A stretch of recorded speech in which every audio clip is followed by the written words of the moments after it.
সুপ্রিয় ষষ্ঠ শ্রেণীর শিক্ষার্থী বন্ধুরা, কেমন আছো তোমরা? আচ্ছা, আজকে তোমাদের ইতিহাস এবং সামাজিক বিজ্ঞান ক্লাসে তোমাদের সবাইকে স্বাগতম জানাচ্ছি।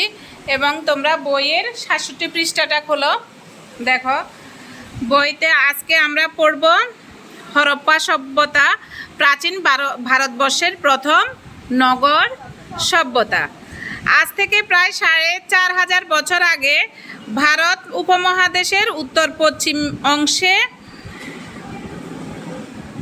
অত্যন্ত উন্নত কিছু নগর সভ্যতা গড়ে উঠেছিল। এর মধ্যে দুটি নগরের নাম হচ্ছে এবং দুটি নগর পাওয়া গিয়েছে, এবং সেই নগরের নাম হচ্ছে, একটির নাম হচ্ছে কি মহেঞ্জোদারো, আর একটির নাম হচ্ছে হরপ্পা।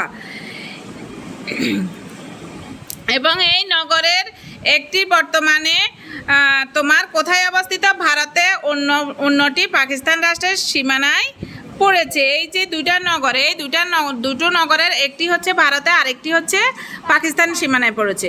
খননের ফলে নগর দুটোর মাটির নিচ থেকে বেরিয়ে এসেছে এবং এই খননের ফলে নগর দুটোর মাটির নিচ থেকে বেরিয়ে এসেছে পরিকল্পিতভাবে তৈরি রাস্তা, বাড়িঘর এবং কি স্নানাগার, গোলাঘর সহ অনেক রকমের স্থাপনা। শুরুতে শুধু হরপ্পা ও মহেঞ্জোদারো নগরের খোঁজ পাওয়া গেলেও প্রত্নতত্ত্ববিদগণ এই নগর দুটো চিহ্ন ধরে আরও কিছু স্থানে খনন কাজ পরিচালনা করেন। এর ফলে ধীরে ধীরে বর্তমান ভারত ও পাকিস্তানের বিভিন্ন স্থানে খুঁজে পাওয়া গেল মানব বসতির আরও কিছু প্রাচীন চিহ্ন। এখনও অনেক নতুন নতুন স্থান খুঁজে পাওয়া গিয়েছে। এখন দেখো, এখানে যেই নগর সভ্যতাটা দেখতে পাচ্ছ, দেখো তোমাদের বইতে ৬৭ পৃষ্ঠায় দেওয়া আছে, এবং এটি কি মাটির নিচে খনন করে এই তোমার নগরটি পাওয়া গিয়েছে। এটা হচ্ছে হরপ্পা সভ্যতার একটি নগর। এখানে এই নগরের এক ধরনের ভূপ্রাকৃতিক সুবিধা নিয়ে এইসব নগরগুলা গড়ে উঠেছে। এবং ছবিতে আমরা হরপ্পা সভ্যতার একটি নগর দেখতে পাচ্ছি। যেই নগরটি দেখতে পাচ্ছি সেই নগরটির নাম হচ্ছে কি লোথাল।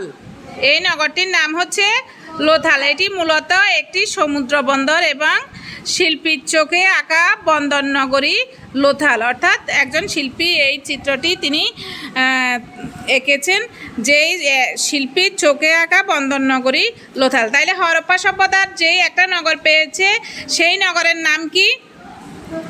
লোথাল। সেই নগরের নাম হচ্ছে লোথাল।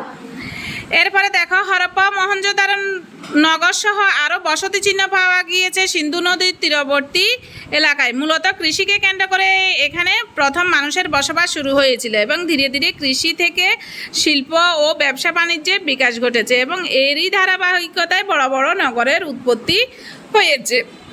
হরপ্পা সভ্যতা সম্পর্কে আরও একটি চমৎকার তথ্য আমরা জেনে নিই। দেখো, পৃথিবীর অন্যান্য সভ্যতা সম্পর্কে জানতে শুরু করলেই দেখা যাবে অধিকাংশ প্রাচীন সভ্যতার জন্ম হয়েছে কোনো না কোনো একটি নদীর তীরে। কিছু কিছু সভ্যতা আবার গড়ে উঠেছে সমুদ্র তীরবর্তী এলাকায়। সেই হিসেবে হরপ্পা সভ্যতা বিকাশ ভিন্ন রকমের কিছু ব্যাপার লক্ষ্য করা যায়, কেননা এখানে একই সঙ্গে অনেকগুলো বসতি গড়ে উঠেছিল, এবং বসতিগুলো কেবল নদীর তীরেই নয়, বরং পাহাড়ি এলাকা, শুষ্ক মরুভূমি, সাগর উপকূলে ছড়িয়েছিল। বিভিন্ন ধরনের ভূপ্রকৃতিতে এই সভ্যতার বিভিন্ন ধরনের কেন্দ্র গড়ে উঠেছিল। হরপ্পা সভ্যতাকে এই জন্য বলা হয় কেবল নদী প্রভাবিত সভ্যতা বলা ঠিক হবে না। আমরা কি বলেছি, আমরা আগের ক্লাসে একটু আলোচনা করেছি যে বেশিরভাগ সভ্যতাগুলো গতকালকের আগের ক্লাসে আমরা আলোচনা করেছি, বেশিরভাগ নগরীগুলো গড়ে উঠেছে তোমার নদী বা সমুদ্রের কাছাকাছি জায়গায়। কারণ কি, যে অর্থাৎ যোগাযোগ ব্যবস্থা সহজ ছিল বিদায় বেশিরভাগ তখন আগের দিনের মানুষ নদীর ধারে বা সমুদ্রের তীরবর্তী সেখানেই তারা বসতি স্থাপন করতো, কারণ চলাচলের সুবিধার জন্য, নৌপথে পানিপথে চলাচলের সুবিধার জন্য। এবং এখানে দেখো একটা ছবি দেখতে পাচ্ছ, এটি হচ্ছে একটি নৌকার অনুকৃতি, অর্থাৎ নৌকার মতো দেখতে। দেখো পোড়ামাটিতে তৈরি এই ছোট নৌকার আকার ও ধরন দেখে সেই সময়ের হরপ্পা সভ্যতার বিভিন্ন নগর ও বসতির মধ্যে নদীপথে যোগাযোগের জন্য ব্যবহৃত নৌকা সম্পর্কে ধারণা লাভ করা যায়। সভ্যতার যেমন উত্থান হয়, তেমন কি একটা সভ্যতার পতনও হয়ে থাকে। অনেকে মনে করেন হরপ্পার নগরগুলোতে এক সময় সামাজিক ও রাজনৈতিক বিশৃঙ্খলা তৈরি হয়, ফলে এর পতন হয়। হরপ্পা সভ্যতার বই দেখতেছ সবাই? হরপ্পা সভ্যতার পতনের পেছনে ভৌগোলিক কারণকে খুব গুরুত্বের সাথে বিবেচনা করা হয়েছে। বলা হয় কৃষিকে কেন্দ্র করে এই সভ্যতাগুলোর যাত্রা শুরু হয়েছিল। ধীরে ধীরে এই শিল্প বাণিজ্যের ক্ষেত্রে উন্নতি লাভ করেছিল এবং প্রকৃতির খেয়ালে একসময় হয়তো নদীগুলোর গতিপথ বদলে গিয়েছিল, বৃষ্টি কম হচ্ছিল, মরুভূমি বেড়ে যাচ্ছিল, এর ফলে কৃষিক্ষেত্রের উৎপাদন কমে যাচ্ছিল, শিল্প ও বাণিজ্য ব্যবস্থা গতি হারাচ্ছিল। আর সেই জন্যই একসময় মানুষ এই নগর সভ্যতা ত্যাগ করে অন্যত্র বা অন্য স্থানে চলে যেতে শুরু করেছিল। অর্থাৎ একটা নগরের যখন উৎপত্তি হয় এবং একটা নগরের আবার কিন্তু তখন তোমার পরিসমাপ্তিও ঘটে থাকে। তাহলে আমরা এই যে আমাদের হরপ্পা সভ্যতার এবং ভারতবর্ষের প্রথম নগর সম্পর্কে আমরা আলোচনা করছি।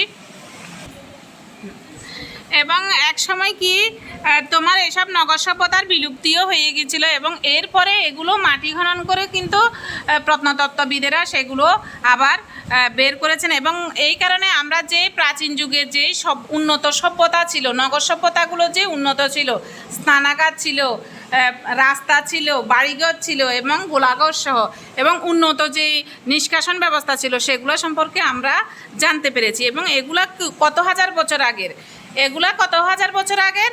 4500 বছর আগের। এবং বলা হচ্ছে একটা নগরী পড়েছে পাকিস্তানে আর একটা পড়েছে ভারতে। তাহলে মহেঞ্জোদারোটা পড়েছে পাকিস্তানে এবং তোমার হরপ্পাটা পড়েছে ভারতের কিছু অংশে। কেমন? তাহলে এই আলোচনা থেকে আমরা প্রাচীন ভারতবর্ষের যে নগর সভ্যতা ছিল, নগর ছিল, সেই নগর সম্পর্কে আমরা কিছুটা ধারণা পেয়েছি না, যে তাদের বসবাস কেমন ছিল। এইখানে নৌকার একটা আকৃতি দেওয়া হয়েছে এবং এগুলো তোমার সিন্ধু নদের তীরে অবস্থিত এবং সবসময় সভ্যতাগুলো গড়ে উঠেই, গ্রামগুলো গড়ে ওঠে, শহরগুলো গড়ে ওঠে কিন্তু নদী কেন্দ্রিক, সমুদ্রের তীরে বা নদীর তীরে গড়ে ওঠে, কারণ যোগাযোগ ব্যবস্থার জন্য। তখনকার দিনে এখনকার দিনের মতো এই ধরনের তোমার যে এখন আমরা সড়ক যোগাযোগের যে সুবিধা পাচ্ছি, আকাশপথের যে সুবিধা পাচ্ছি, সেগুলো কি ছিল না। তখন ছিল শুধু নৌপথের ব্যবহার এবং তখনকার মানুষজন নৌপথে সহজে চল করতে পারতো, তাদের পণ্য আমদানি রপ্তানি করতে পারতো। সেই কারণেই নদীর তীরে কিন্তু বসতিগুলো গড়ে উঠেছে। এবং আমরা এই পড়ার মাধ্যমেই জানতে পেরেছি যে আমাদের ভারতবর্ষের প্রথম নগর সভ্যতা ছিল এই যে তোমার হরপ্পা সভ্যতা, এবং সেই সম্পর্কে আমরা ধারণা পেয়েছি এবং একটু হলেও আমরা অনুমান করতে পারতেছি যে তখনকার সময়ের মানুষের চালচলন, ঘর বাড়ি, চলাচল ব্যবস্থা কেমন ছিল। কেমন? আচ্ছা, তো ধন্যবাদ সবাইকে। এই পর্যন্ত তোমাদের ক্লাসটা এখানে আমি শেষ করছি। পরবর্তী ক্লাসে আবার দেখা হবে। সে পর্যন্ত সবাই ভালো থাকবে, সুস্থ থাকবে।